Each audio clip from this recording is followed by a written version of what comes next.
Takole z mano sta že Maja in Urša.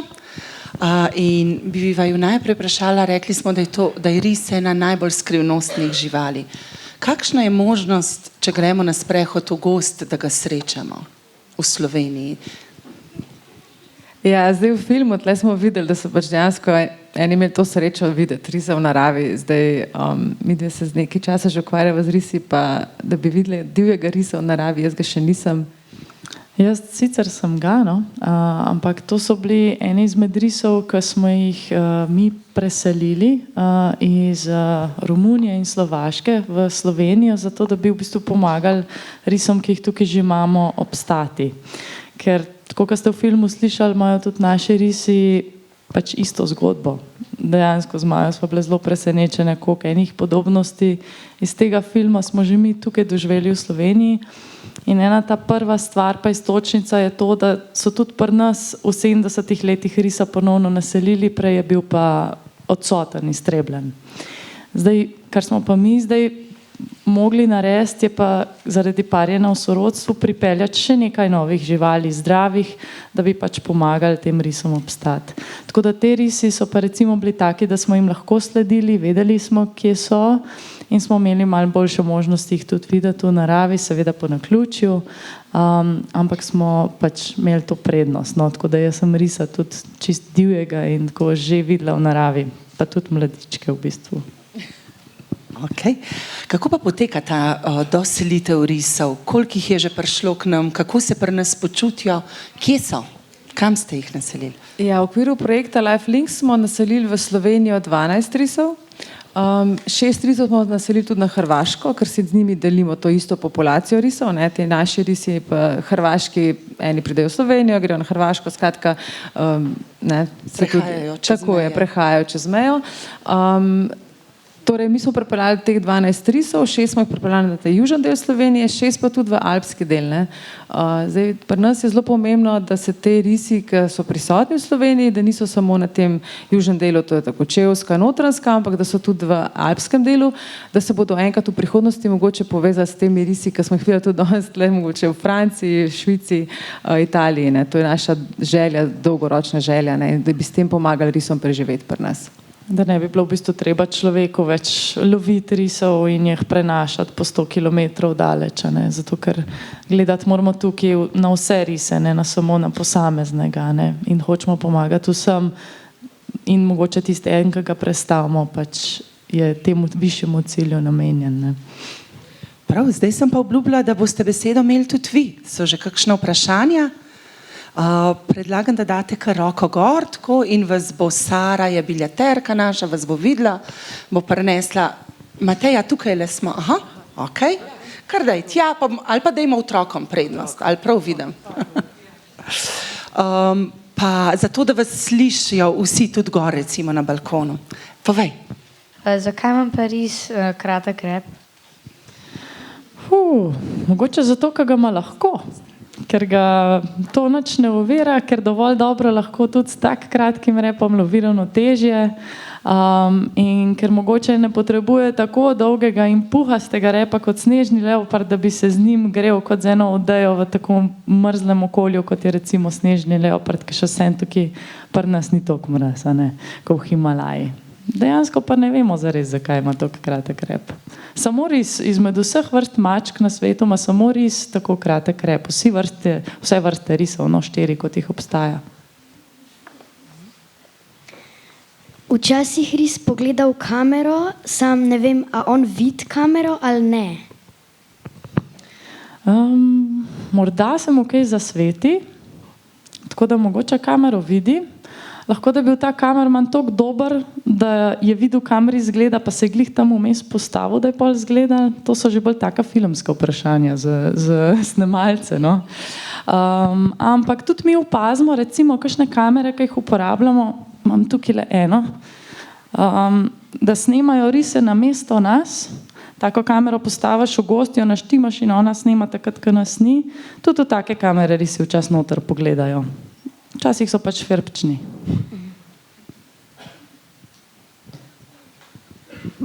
A ta gospod, ki je ta film posnel, a še v bistvu snema rise?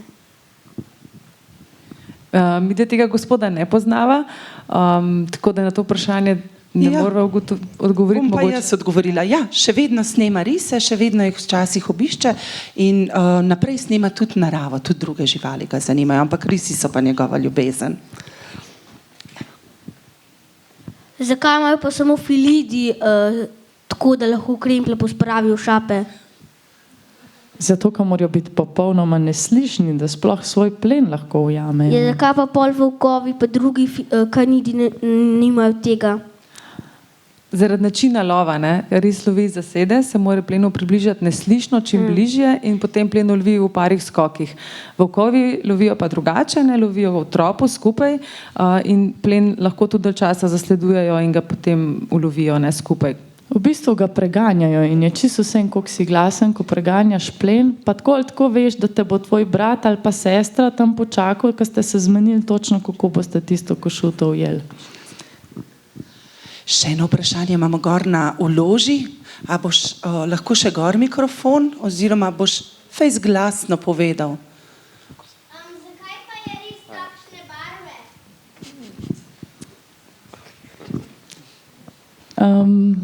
Po mojem zato, ker se tako dobro skrije s tako barvo. Zdajle imamo zunaj v gozdu že take rjavkaste liste, rumenkaste, oranžkaste, ki se spreminjajo, pa kakšne take črne, mogoče palčke, ki padajo po tleh ali pa ki ostanejo take od grmovi, ki štrlijo iz tal. In če na hitro pogledaš to kombinacijo barv, ugotoviš, da je res ista kombinacija barv. Taka rjavkasta podlaga pa črne lise. In s tem se tudi on lahko bolj zlije z okolico in je še bolj neviden za svoj plen. Ris mora biti popolnoma neslišen in neviden, zato da sploh lahko ujame svoje kosilo. Zakaj ima ris na ušesih čopke? Klasično vprašanje. A vemo? To pa sploh se nam ne sanja. Tudi za veverico nimamo pojma, zakaj ima čopke na ušesih. Še eno vprašanje zgoraj, kar izvoli. Koliko pa je risov zdaj v Sloveniji v gozdovih? To je pa za mene vprašanje. Jaz se pa prav s tem ukvarjam. A mogoče veš, kako sploh lahko ugotovimo, koliko risov je? Kako bi jih lahko prešteli rise? Jih postaviš v vrsto? Sam zdaj obstajajo neke lovilce za dlake, Tudi, ampak to ni, zakaj bi rabili risjo dlako? Zato, da pogledamo njihovo genetsko sliko in ugotovimo, ali so zdravi ali niso, pa tudi kjeri so. Ampak zato pa, da rise štejemo, imamo pa mogoče še kakšne druge ideje tukaj. Ovratnico tudi ris nosi, ampak spet za namen, da ga lahko sledimo, pa vidimo, kako se giba, kaj je, kje počiva in tako naprej. Pa še eno stvar, kako še, tamle spredi.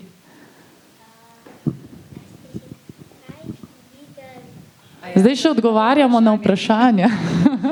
Bomo najprej odgovorili na vprašanje. Davor Zihar ve. S kamerami, ker imajo vsak ris različen vzorec, pik in potem lahko določite. Ja, to je to. Davor je v bistvu od naše ekipe podmladek, tako da je zelo dobro naučen v teh stvareh.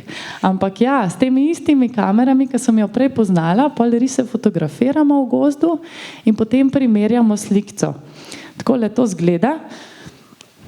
Dobimo različne rise, tukaj so slike 4 risov, dobimo iz teh kamer v gozdu, potem pa primerjamo, a imajo iste pike, a imajo različne pike.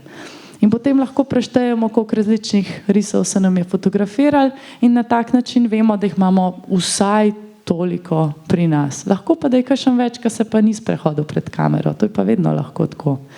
Tako da nazadnje smo mi vedeli, da imamo 42 risov vsaj pri nas odraslih, kar je za 2 osnovnošolska razreda, meni se zdi, koliko vas je v razredu ponavadi? No, pol še za manj, kot za 2 osnovnošolska razreda v bistvu, a ne. Tako da jih ni prav veliko pri nas. Se pa situacija izboljšuje. Ko smo mi s tem projektom začeli, preden smo nove rise preselili iz Romunije pa iz Slovaške, je bilo samo 19 risov v Sloveniji. Zdaj jih imamo pa že kar veliko več. Še eno vprašanje je na balkonu. Zakaj ima pa ris take bolj male oči? Se ti zdi, da ima majhne oči? Ja, ker ostale mačke imajo bolj napete oči. Tega pa še nismo nikoli opazili, ampak Načeloma ima ris kar velike oči. Tudi v slovaščini recimo se reče ris ostrovid. Ostrovid pomeni, da dobro vidi, ima velike oči, ker se tudi kar veliko zanaša na ta svoj navid, ko pač pleni. ja, ris mora zelo dobro videti in slišati, tako da zelo dobro vidi, tudi če ima samo eno oko, tako kot smo videli v filmu. Mogoče en fun fact, eno oko.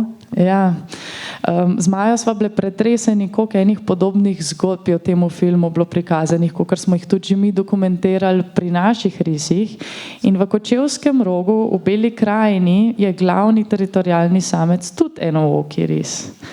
Tako da sicer ga ne poznamo tako natančno, kot ga je tale snemalec tega enookega risa mogoče, ampak se nam pa velikrat posname na takele kamere in vemo, da je že kar verjetno starejši samec, no, ki seveda tudi normalno živi samo z enim očesom.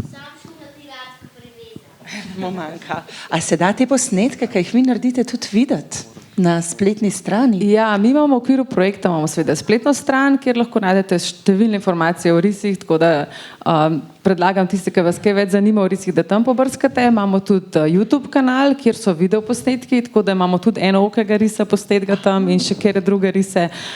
Skratka, veliko zanimivih posnetkov se najde tam, pa na Facebooku tudi tisti, ki mogoče to uporabljate, tudi tam imamo še posnetke in obvestila. Še eno vprašanje imamo klele Ja, spredi. še gor in spredaj najprej začnemo, povej. A ste že kdaj videli risa, ki je imel 2 čopka?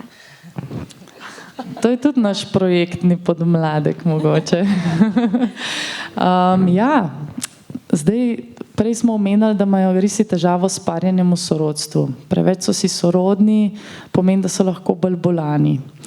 Pri nas smo dejansko nad Igom, tukaj blizu Ljubljane, samo, ne vem, koliko je to, 21 km stran, smo odlovili v tako zabojno past enkrat risa, ki je imel na enem ušesu 2 čopka. Igi je bil ta ris, ki je pač bil zraven Iga doma. In ta ris je v bistvu imel tudi druge težave.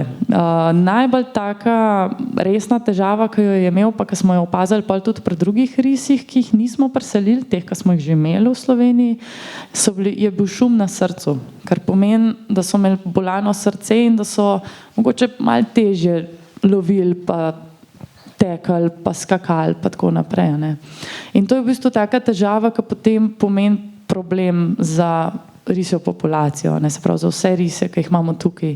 In s tem, da mi rise, ki pa nimajo te težave na srcu, pa dvojnih čopkov, pa tako naprej, priselimo iz Romunije, pomeni, da bomo izboljšali tako zdravstveno stanje risom pri nas, ker se bojo pač skupaj parali in njihovi mali risi ne bojo več imeli takih težav. Tako da to je v bistvu cel cilj stvari, ki jih mi počnemo že zadnje 7 let. Ne. Še eno vprašanje gor. Zakaj pa imajo risi tako ostre zobe? Kaj pa jejo risi? A veš, kaj Živali? jejo? Ja, jejo živali, tle smo videli srne večinoma, tudi pri nas večinoma lovijo srne in da lahko ris ujame srno, mora pač to srno ujeti, rabi ostre kremplje pa ostre zobe. Ris spada med zveri, za zveri je značilno, da imajo te ostre zobe, tako zversko zobovje. Evo, še kakšno vprašanje? Moram se malo makniti z luči, da vas vidim. Aha, zdaj pa lahko tudi odrasli. Sam mikrofon, zato da vas slišijo še gor. Pol pa pridemo še na balkon, kar obdrži mikrofon, dobiš takoj naslednja priložnost. Zakaj tistih cest, ko vozijo čez gozdove, ne zaprejo, da ne bi več povozili risov avtomobili? Zelo dobro vprašanje. Gozdne ceste so namenjene človeku in stvarim, ki jih človek v gozdu počne. Se pravi, predvsem je to gozdarstvo, sečnja dreves, pridobivanje lesa za pohištvo, za ogrevanje, saj veste. Pa tudi za druge aktivnosti, ki se v gozdu dogajajo. Tako da načeloma, če si lastnik gozda, se lahko odločiš kakšno tako cesto zapreti, ker se lahko odločiš tudi, da svojih dreves ne boš več sekal, recimo, ne? Tako da pol ceste ne rabiš več. Ampak pri nas je bolj malo ljudi, ki bi se to odločili, no. Se pa včasih to odločijo v sklopu kakšnih takih pač aktivnosti naravovarstvenih, ker se pač na drug način zmenijo z lastniki, da se kakšne rampe postavijo, ne, da se tudi kakšne pač vrste ne vznemirja na tak način, kakor bi se jih s prometom in s prisotnostjo, no. Tako da težko bi bilo to narediti za vse ceste. Za kakšne pa ja. Zdaj pa gospod tam. Kako je pa ograja na meji vplivala na populacije risov? Ograja na meji? Aha. Niti ne, ker so bili vmes prehodi, pa spodaj so bile kakšne luknje, ki so potoki pretekali do Kolpe, pa tako naprej. Mi smo imeli ravno takrat tudi risa ob Kolpi na takile ovratnici telemetrični, ki pošilja GPS lokacije, tako kot naši telefoni, če navigiramo z njimi. In smo tudi videli, da brez problema prečka v Kolpo. Je pa res, da tudi ni bila ob celi reki ta ograja, ne, se je začela šele mečkeno dol vodno. Tako da načeloma niso imeli toliko težave. Bolj so imeli težave jelenjat, srnjat, parklarji, no, v splošnem. Večje težave, kot pa zveri.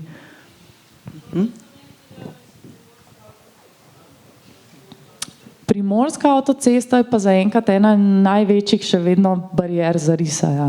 To je pa samo enemu risu uspel prečkati primorsko avtocesto, da smo vedeli, da mu je uspel prečkati. In o tem risu je tudi ena naša slavna avtorica napisala eno knjigo, potem mogoče fant v prvi vrsti ve, kako mu je bilo ime. Ja, mogoče ste tudi vi že to knjigo še videli. Ja, to je ena od dveh knjig, v bistvu, ki so tudi nastali v sodelovanju z našim projektom. To je Pogumni Maks, je Desa Muk napisala to knjigo, temelji pa na pravih zgodbah doseljenih risov. Tako da ona je prepletla te zgodbe v zgodbo risa Maksa, on jo je najbolj navdušil. Tudi zase pravi, da je zdaj zaljubljena v rise, da je to njena najljubša žival, zdaj odkar se je začela z risi ukvarjati. In so pač vse te zgodbe so tudi not predstavljene, tako da če te knjige ne poznate, lahko gre za knjižnico ali pa v knjigarni se jo da dobiti, je zelo zanimiva, no. Kaj pa ta druga knjiga? Ima ta dve? Ja, imamo pa še eno knjigo. Ta druga knjiga je pa Huda risinja, ne? To knjigo je pa napisal Boštjan Gorenc Pižama, je pa za malo mlajše bralce mogoče, pa v bistvu predstavlja protko odraščanje dveh mladih risov in tudi je tako zanimivo fun fact iz filma, ne? Kakšna je mlada risinja pa njen bratec, ne? Mogoče sta kakšna podobnost v tej knjigi, tako da predlagam, da si preberete. Tudi za odrasle sta super knjigi. Ja. Ok, še zadnja vprašanja, mogoče eno, dve. Ja, mogoče, torej, kaj lahko mi, navadni ljudje, naredimo, da bi imeli risi boljše možnost preživetja in kaj lahko naredimo lastniki gozdov, da bodo risi imeli boljšo možnost preživetja? Ja, zdaj, tle v filmu je bilo meni ful dobro predstavljeno, recimo, kako je tisto srečanje z risom potekalo, ne. Ta srečanja so izredno redka, ampak če risa že srečata, ga ne vznemirjajte, ne. Ker marsikdo bi pač, ne vem, kaj naredil, preplašil ris ali kakorkoli. Te dva na posnetku v filmu sta pa zelo dobro odreagirala, sta pa si ogledala in se pač lepo mirno umaknila, ne. Ris je sicer opazil, da sta bila tam, ampak kaj več od tega ni bilo, tako da to je bilo zelo tako primerno obnašanje, kako ravnamo, ko srečamo neko divjo žival, se umaknemo, ne.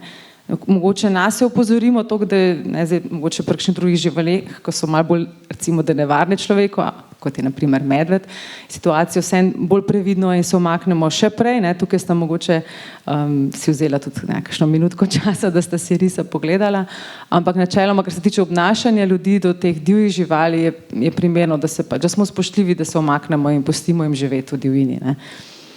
Jaz bi dodala tudi to, da v bistvu s tem znanjem, ki ste lahko danes opremljeni, kar se risa tiče, ne, da pomagate osveščati tudi ostale, se pravi, da pomagate širiti prave informacije glede vrste, da to niso nevarne živali, da to ne pomeni, da ne bo več srnjadi v gozdu, če je ris prisoten v gozdu, da to ne pomeni, da bo kakorkoli ogrožal pač sprehajalce po gozdu, a ne, če tudi se zgodi, da se srečamo z njim. In pa tudi kakšne take zadeve, a ne, da ne skače z dreves, da mogoče, a ne, da ne hodi po polni luni in pije krvi, ne, in take zadeve, ki jih pač lahko slišimo. No. Skratka, da se informirate na pravilen način o takih vrstah in pač to tudi podajate naprej tistim, ki mogoče ali nimajo te možnosti, a so to domačo nalogo slabše naredili. Ne.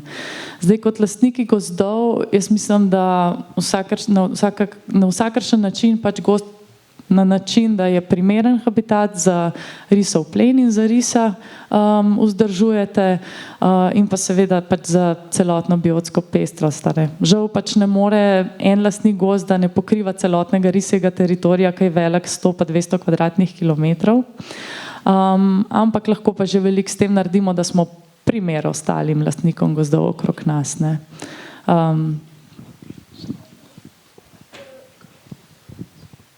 Koliko boljši vid imajo, kot mi? Ful zlo. Lahko še vprašam, a medved ogroža risa? Ogroža ga sicer ne, sta pa v nekem takem odnosu, da lahko medved risu marsikatero plen ukrade. Kar pomeni, da mora ris mogoče kdaj kaj prej uloviti na novo, ne? Ali pa da ne more zaključiti tistega obroka. Medved je pač mrhovinar, kakor bo imel priložnost, bo hrano vzel, tako da se tudi zgodi, da si kdaj navzkriž prideta z risom. Še zadnje vprašanje bomo vzeli, ker potem nas čaka v kavarni neko presenečenje. Eva, povej še ti. Zakaj so risi samo v gozdu? To je pa najboljše vprašanje.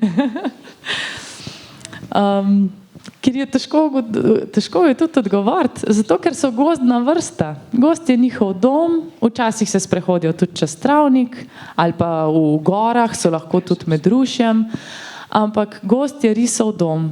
Tako, kot je dom za jelenjad, za jazbeca, za lisico, za gozdne ptice in enostavno je pač mu tam najbolj všeč. Veliko ljudi bi, naprimer, če bi mu ris napadel kokošnjak, bi vzeli puško pa ga ustrelili. Kaj bi pa vi naredili? Jaz bi pa pojedla te kokoši svoje. Ali pa bi jih lepo zaprla po noč, da ne bi mogel ris do njih.